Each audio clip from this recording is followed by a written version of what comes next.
Sabi nga ni Alden Richards, Kathryn Bernardo is the most ideal woman. Kathryn Bernardo is very ideal in a lot of aspects, hindi lang sa pagiging girlfriend. Ops, hindi lang sa pagiging girlfriend, sabi ni Alden Richards. At binuking ng isang columnist ang pagiging magkarelasyon ni na Alden Richards at Kathryn Bernardo. An ideal woman in general. That's how I would like to leave that. Showbiz celebrity updates. You can still go, even when you feel slow, you can still go, even when there's no hope, you can still go. Subscribe for more info. Still go.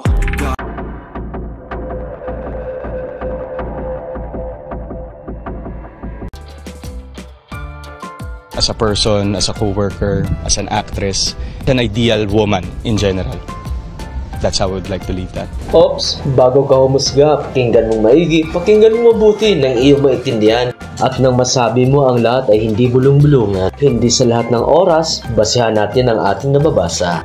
Nag-viral nga makailan lang sa maputing braso na umakbay or kinuha ni Kathryn sa kanyang content. At inisip ng karamihan, ito kay Alden Richards. Pero yes, kay Alden Richards.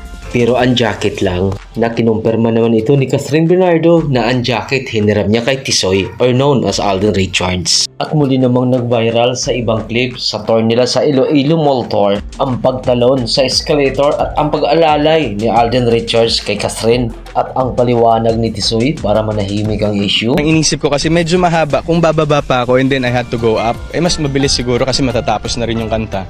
Kaya tinalon ko na lang, buti na lang safe. Pero bukod ba dyan sa trending na yan, may nas unang na-confirm na in a relationship na nga umano sina Tisoy at Kathryn Bernardo. Isang batikan na columnist at minsan lang po itong nagkakamali. Ayon pa ni OG Diaz galing sa kanyang main source. At umano ito'y hindi lang isang chismis, hindi lang ito haka-haka. Sa munting interview ni Tisoy, ano nga ba ang malaking ipinagbago nilang dalawa ni Kath? After 5 years, kinumpirma nga ito ni Tisoy.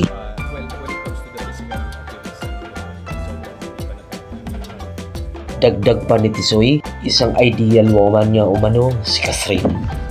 As a person, as a co-worker, as an actress, an ideal woman in general. That's how I would like to leave that. Sa sobrang hanga ni Tisoy kay Kathryn, halos lahat ng aspeto andyan na. At sobrang-sobra ang paghanga ni Tisoy. Hanggang sa sinabi ni Tisoy, hindi lang bilang girlfriend. Kathryn Bernardo is very ideal in a lot of aspects, hindi lang sa pagiging girlfriend. Ops, basher, hindi po yan nanggagaling sa akin. Kung hindi, galing mismo kay Tisoy. Intindihin na lang nating maigi at intindihin mo ring maigi. Pero ang lahat ng ito ay sobrang ikinatuwa ng mga loyalist fans ng Kath din. Kathryn Bernardo is very ideal in a lot of aspects, hindi lang sa pagiging girlfriend. As a person, as a co-worker, as an actress, an ideal woman in general. That's how I would like to leave that.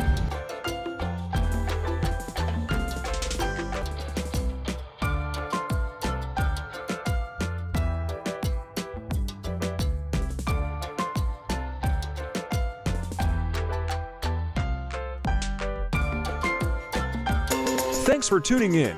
See you for more updates.